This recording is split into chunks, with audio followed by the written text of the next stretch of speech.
Alam mo, napakaduwag mo. Ayaw mong masaktan? Kung hindi ka mananalo sa buhay, wala ka pupuntahan yan. Alam mo ba kung gaano ka-importante ang failure, ang sakit, para humusay ka at gumaling ka sa buhay?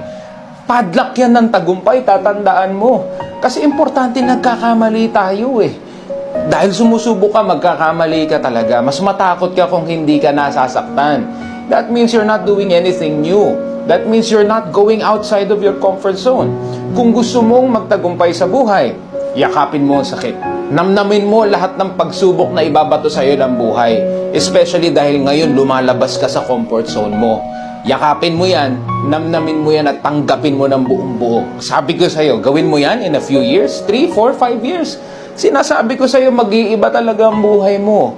And you will be surprised how far you have come because you have embraced the pain.